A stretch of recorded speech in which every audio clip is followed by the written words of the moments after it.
Sa simula ng pelikula, isang boses ang nagsasalaysay na maraming mga tao ang iniisip na ang panahon ng mga dragon ay tapos na, ngunit ang katotohanan ay nagsisimula pa lamang ito. Bawat 500 taon, isang babaeng may mystical spirit power ang ipinapanganak.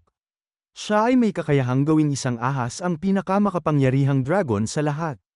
Ang likas na katangian ng ahas ay tukuyin ang kapalaran ng mundo tulad ng isang mabuting ahas. Gagamitin niya ang kanyang kapangyarihan upang protektahan ang sansinukob, ngunit ang masama ay gagamitin ito upang sirain ang mundo. Ang salaysay ay nagtatapos sa pagsasabing ngayon na ang panahon para magising ang espiritu. Ang eksena ay pinutol sa isang lugar ng aksidente sa Los Angeles, isang napakalaking UP ang nabuo sa lupa at ang dahilan ay hindi alam. Isang lalaking dinadala palabas ang sumisigaw na may bumangon na halimaw. Sa oras na iyon ay ilang pulis ang nag-iimbestiga sa lugar at sinusubukan na mangolekta ng ebidensya. Isang reporter na nagngangalang Ethan Kendrick ang dumating sa site at kumuha ng video sa lugar na may kaliskis na pattern sa lupa. Pagkatapos ay bumalik na si Ethan sa kanyang opisina, ngunit hindi pa rin niya mapigilan na tumingin sa pattern. Ito ay nagpapaalala sa kanya ng isang kwento ng kanyang tagapagturo na si Jack, na sinabi sa kanya 15 taon na ang nakalilipas noong siya ay bata pa. Minsan siyang dinala ng kanyang ama sa isang tindahan ng mga antik na bagay na pag-aari ng isang lalaking nagngangalang Jack. Doon ay nakita niya ang parehong pattern at kakaibang liwanag na nagmumula sa loob ng isang kahon. Ang usok mula sa loob ng kahon ang dumampi kay Ethan, kaya napagtanto ni Jack kung ano ang nangyayari. Nagpanggap siya na inaatake siya sa puso at pinaalis ang ama ni Ethan para kumuha ng mga gamot para makausap niya ang bata na mag-isa. Pagkatapos ay sinabi niya kay Ethan ang tungkol sa alamat ng imugi. Ang imugi na tinatawag na dragon sa Ingles ay mga makapangyarihang nilalang na nanirahan sa langit kasama ang kanilang mga tagasunod. Bawat 500 taon ay isang imugi ang ginagantimpalaan para sa kanilang mabubuting gawa na may pagkakataong maging isang celestial dragon, isang dragon na mas malakas kaysa sa lahat. Ngunit para doon, ang imugi ay kailangang tumanggap ng regalo na Yuyi-ju mula sa langit. 500 taon na ang nakalilipas, isang katulad na pagkakataon ang ibinigay sa mga ahas. Ngunit kabilang sa kanila ang isang masamang imugi na nagngangalang Budoy na gustong angkinin ang regalo na Yuyi-ju para sa kanyang sarili upang maipalaganap niya ang kanyang kasamaan sa mundo. Ayaw bigyan ng langit ng ganoong kapangyarihan si Budoy, kaya ipinadala nila si Yuyi-ju sa lupa. Noong taong 1057, nakarating si Yuyi-ju sa isang maliit na nayon sa Korea. Pagkatapos ay ipinadala ng langit ang pinakamahuhusay nitong mandirigma na si Bokum at ang kanyang estudyanteng si Karim, upang protektahan ang Yuyi-ju mula kay Budoy. Gayunpaman, hindi aatras ang masamang Budoy hanggang sa makuha niya ang Yuyi-ju. Ipinanganak ang isang batang babae na nagngangalang Narin na may tattoo sa kanyang balikat, na nangangahulugan na siya ang napiling protektahan ang Yuyi-ju. Nang si Narin ay naging 20 taong gulang, ang Yuyi-ju sa loob niya ay ganap na mabubuo. Mula sa murang edad, sinanay ng tagapagtanggol ni Yuyi-ju na si Bokum si Karim na protektahan si Narin at itinuro sa kanya ang lahat ng kailangan niyang malaman tungkol kay imugi. Binigyan niya si Karim ng medalyon na magpoprotekta sa kanya bilang tagapagligtas ni Narin. Sa kalaunan, si Karim at Narin ay nahulog sa isa't isa. Noong araw na siya ay magda-20 taong gulang, ang kanilang nayon ay sinalakay ng isang hukbo na ipinadala ni Budoy upang kunin si Narin. Ginulo nila ang buong nayon at pinatay ang sinumang pumihil sa kanila. Pagkatapos ay sinuri ng mga hukbo ang bawat balikat ng mga babae upang hanapin ang marka at natagpuan si Narin. Dinukot nila siya, ngunit tinulungan siya ni Karim at nagawa siyang dalhin sa isang talon. Pagkatapos ay pumunta si Bokum sa talon para lang mahanap ang medalyon ni Karim sa lupa. Sabay na tumakas sina Narin at Karim, ngunit dahil sa labis na puot at desperado na makuha ang Yuyi-ju ay hinabol sila mismo ng masamang si Budoy. Nakarating ang dalawa sa isang bangin at malapit ng mahuli, kaya naman tumalon sila sa bangin upang gawin ang hindi dapat, dahilan para maiwan si Budoy at maghintay ng isa pang 500 taon para ipanganak muli ang Yuyi-ju. Pagkatapos magkwento, ipinakita ni Jack kay Ethan ang isang marka sa kanyang braso, na sinasabing siya ang muling nagkatawang tao na si Bokum at si Ethan naman ang muling nagkatawang tao na si Karim. Pagkatapos ay binigay niya kay Ethan ang parehong medalyon at sinabihan siyang lagi niyang panatilihin ito sa tabi niya. Ang babaeng nagdadala sa Yuyi-ju ay naipadala na sa lupa at pinangalanang Sarah. Kailangan nila siyang mahanap at iligtas mula kay Budoy sa buhay na ito. Sa kasalukuyan ay nasa opisina pa rin niya si Ethan nang hiniling niya sa kanyang kasamahan na nagngangalang Bruce na hanapin ang isang babae na nagngangalang Sarah, na ipinanganak na may tattoo na dragon sa kanyang balikat. Tumawa si Bruce na nagsasabing mayroong libu-libong Sarah sa Los Angeles. Ang eksena ay pinutol kay Sarah na nag-eehersisyo sa isang gym. Siya at ang kanyang kaibigan ay nanunood ng balita at nakitang nag-uulat si Ethan tungkol sa pattern na kaliskis na natagpuan noong umaga. Ang balita ay naging dahilan upang hindi mapakali si Sarah, kaya mabilis siyang lumabas ng gym. Samantala, si Agent Frank Pinsky na nag-iimbestiga sa nahanap na pattern ay nakipagkita sa isang siyentipiko na pinag-aaralan nito. Nalaman nila na ito ay mas matigas kaysa sa isang diamante at tila isang sinaunang reptilya. Wala pang nakakita ng ganoong klase noon kaya wala silang gaanong ideya tungkol sa pinagmulan nito. Si Sarah ay may nakakabagabag na pakiramdam at nararamdaman niya na nasa panganib ang kanyang buhay. Inaakala ng kaibigan niyang si Brandy na pumasok lang sa isipan niya ang balita kanina at niyaya siyang lumabas. Pagdating ng gabi ay ginugulo ng 3 tulisan si Sarah sa lansangan. Dumating doon si Jack at pinatumba ang mga tulisan sa loob lamang ng ilang segundo bago umalis. Sa ibang lugar sa isang zoo, nakita ng isang zookeeper ang masamang imugi na si Budoy na hinagis ang isang elepante sa hangin. Isang kakaibang lalaking nakasuot ng itim na damit ang nakamasid sa malayo, habang naiwan naman na natatakot ang zookeeper. Samantala, nasa police station na si Sarah at nagpapaliwanag kung paano napatumba ang mga tulisan. Sa oras na iyon ay isang reporter ang kinunan siya ng larawan upang ilathala ang kwento. Ang reporter ay isa sa mga kasamahan ni Ethan.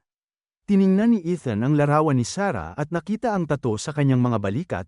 Sa wakas ay nahanap na niya ang babaeng nagdadala ng Yuyi-ju. Sa gabi ay nanaginip si Sarah na may nagtangkang pumatay sa kanya, at nang nagising siya ay nahihirapan siya dahil nananakit ang kanyang dibdib kaya tumawag siya sa 911 at dinala siya ng mga paramedic sa isang ospital. Ang kanyang kaibigan na si Brandy at ang kanyang kasintahan ay pumunta sa bahay ni Sarah upang kumuha ng kanyang mga damit upang dalhin ang mga ito sa ospital. Ngunit nakita nila ang malaking ahas na si Budoy. Pinatay niya si Brandy ng minsanan at patuloy na hinanap si Sarah. Naroon din ang lalaking nakasuot ng itim kanina na nagkataong general ng mga sundalo ni Budoy. Kinabukasan ay pumunta sina Ethan at Bruce sa bahay ni Sarah na may mga pulis upang imbestigahan ang pagpatay kay Brandy. Nalaman nilang nasa ospital si Sarah at pinuntahan siya. Sa wakas ay nakilala na siya ni Ethan at sinabi sa kanya na naroroon siya para tumulong. Ngunit habang nag-uusap sila ay umikot si Budoy sa ospital para hanapin si Sarah, buti na lang at itinakas siya nina Ethan at Bruce mula sa ospital ngunit pinigilan sila ng general. Gayunpaman, isang kotse na minamaneho ni Jack na nagpapanggap bilang isang ginang ang nagligtas sa kanila.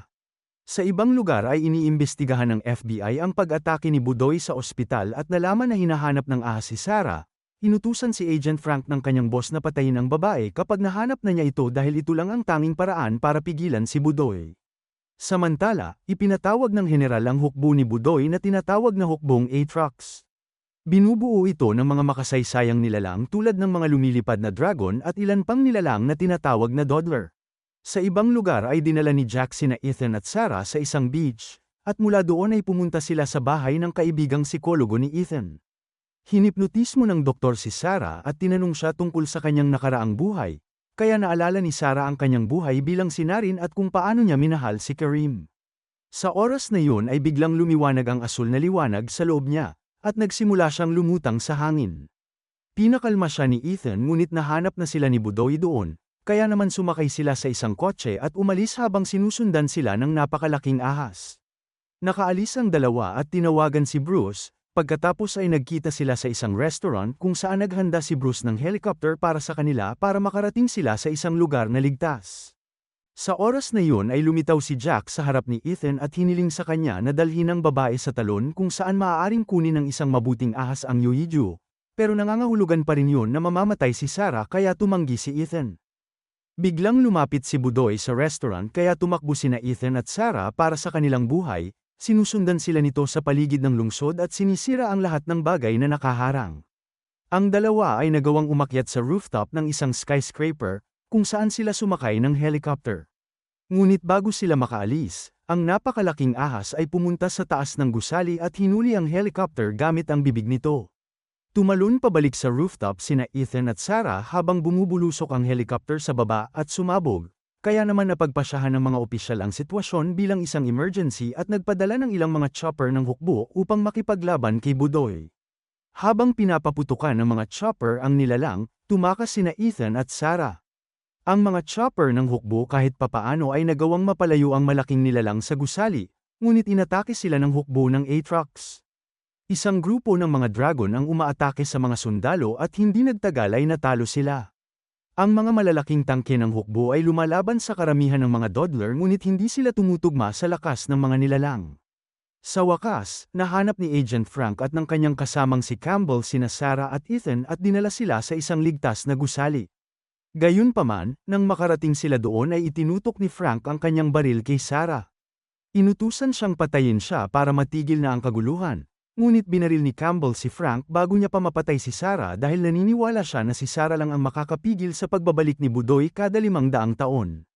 Pagkatapos ay sumakay si Ethan at Sarah sa isang kotse at nagmaneho palayo sa lungsod sa pag-asang makatakas. Ngunit nahanap pa rin sila ng hukbo ng Aatrox at tuluyan na silang dinukot at dinala sa pinagtataguan ni Budoy. Si Ethan ay nakatali sa isang poste habang si Sarah ay inihiga para kay Budoy upang makain ito ang Yuhiju sa loob niya. Napapaligiran sila ng hukbong Aatrox at wala na silang paraan para makatakas ngayon. Ipinatawag ng general si Budoy na lumapit kay Sarah upang kunin ang Yuhiju, ngunit biglang may kuminang naliwanag sa medal ni Ethan. Ang kapangyarihan ng medalyon ay kumawala, na nagbibigay daan sa isang malakas na puwersa at pumatay sa buong hukbo ng Aatrox at sinusunog sila hanggang sa maging abo. Ngunit ang general at si Budoy ay naiwang walang pinsala.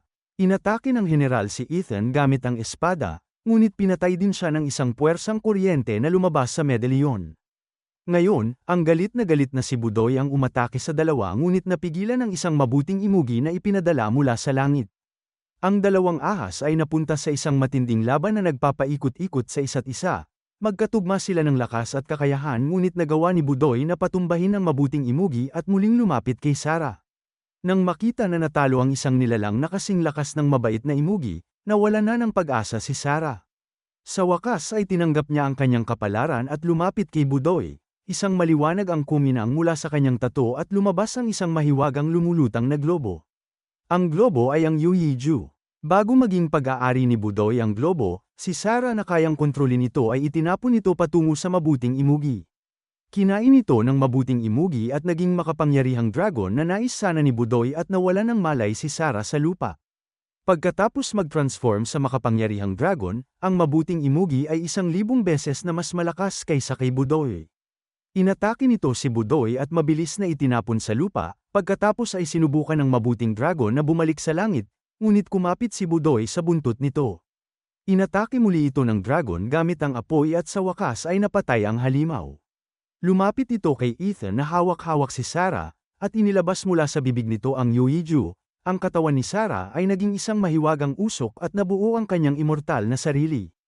Sinabi niya kay Ethan na magkikita silang muli balang araw at pumasok sa loob ng Yuhiju, at sa huli ay nilunok ng makapangyarihang dragon ang Yuhiju at lumipad patungo sa langit.